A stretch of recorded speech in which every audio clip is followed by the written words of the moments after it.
Police remain on the scene of a mass shooting at a homeless encampment in Minneapolis. In Los Angeles, the mayor warning about a possible serial killer on the loose, preying on homeless victims. Our capital city has been overtaken by violent gangs and bloodthirsty criminals, roving mobs of wild youth, drugged out maniacs and homeless people. And we're not going to let it happen anymore. We're not going to take it. We will have full, seamless, integrated cooperation at all levels of law enforcement, and we'll deploy officers across the district with an overwhelming presence. You'll have more police, and you'll be so happy.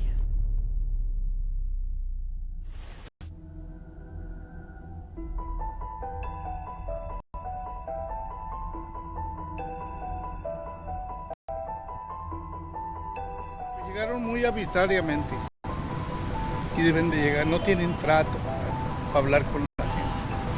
A mí me dice, señor, levántese, no puedo estar aquí. Me levanto y me voy.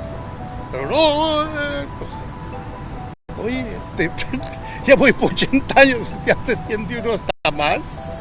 Pero debes de tener más táctica, no debe estar esto.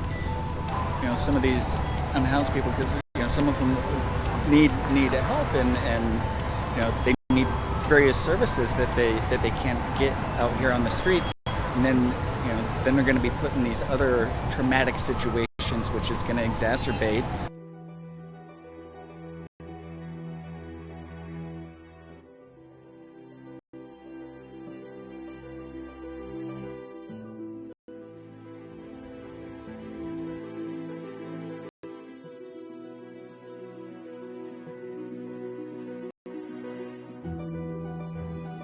Hace como 7 años ya tuve que vivir en las calles.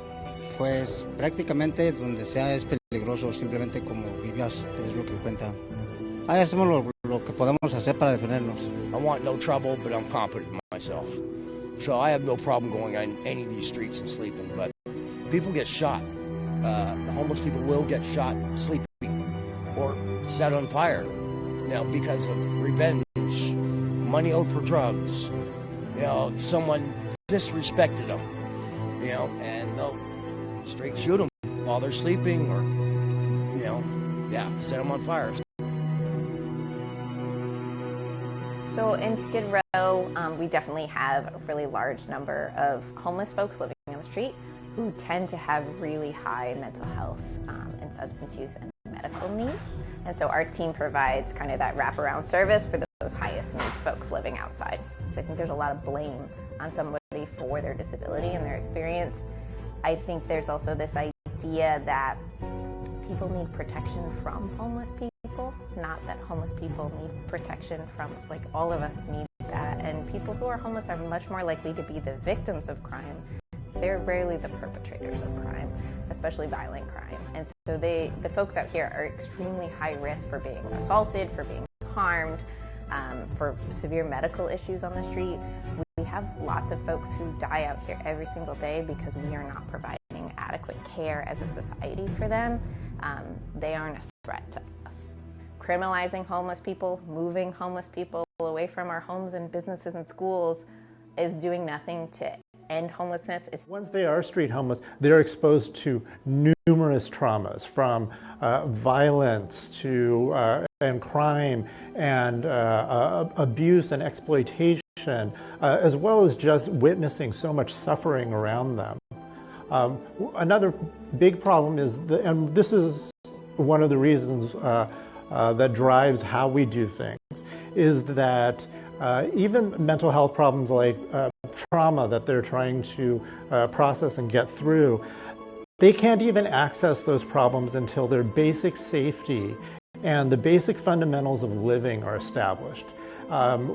If somebody doesn't have housing, if somebody doesn't have food, if somebody doesn't have a couple of dollars in their pocket, they can't even start to think about what traumas they're carrying with them from their childhood, let alone their hopes and dreams. And it really takes somebody to look at them and erase all of the stigmas about homelessness, erase all of the anecdotes and stories that people have, because they haven't gotten to know them.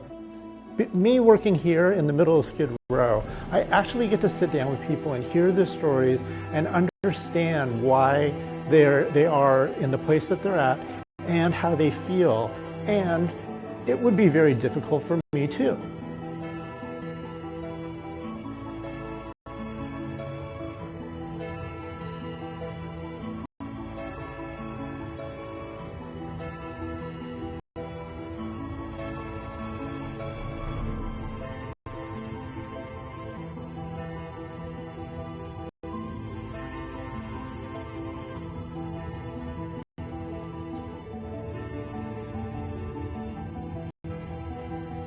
Done very little to change anything from kind of the early days of this crisis. I think for the folks that are persistently homeless, those tend to be the folks that there's not like an easy fix for. It's not like, oh, they just ran out of money one month and we could just give them a little money for their rent.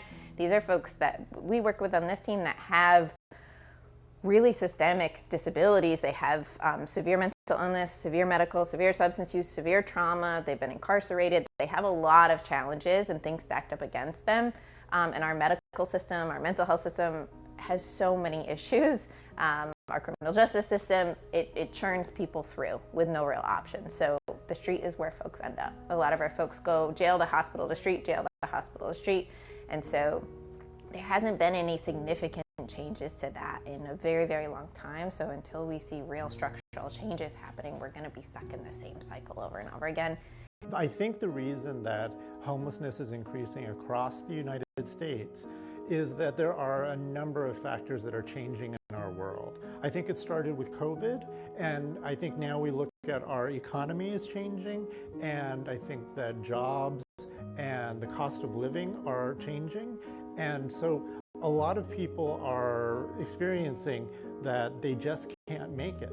I think our access to basic health care and to education and the ability to have a life with a reasonable wage of living is getting even harder for people. So, you know, we can build houses for people and we can build, you know, low-income housing for people, but I think that it's more important to step back and understand why this is happening and actually create a system where we can build lives for people. Statistically, we're seeing that people of color are being affected with homelessness at a greater rate. And this may be a reflection of how they fit into our society, what opportunities they're being given, what kind of supports are being created, or where more difficulty is being placed on them. Housing's a start, like housing and rehabs. Housing and like rehabs that actually work. I feel it, because that's what I wanted to get into, because I felt like that was the issue was accessible. The main struggle is probably, like, to be honest, for me personally, is like the way society treats us. And it's hard because nobody wakes up in the morning and wants to be homeless. Like, nobody wakes up and strives to be an addict. Like, I don't wake up and like, yes, I'm gonna try my best today to fucking not have a job and make everyone hate me, at least like the working part of society. It kind of just happens, and what's fucked up is like everyone wants to get it. Everyone knows what to do. We all try to get a job or want to get a job, but like shit happens. Like we get our shit stolen or fucking, you know, we get evicted. It's always something going on, and it's kind of like when it rains, it pours, and that just kind of like holds us down. Like I don't even feel confident going to fill out an application. I don't even have a phone to fucking have someone follow up from an application that I filled out from before. So it's just a little bit of everything that kind of just holds us back and shit. But yeah, nobody really wants to be homeless and shit. So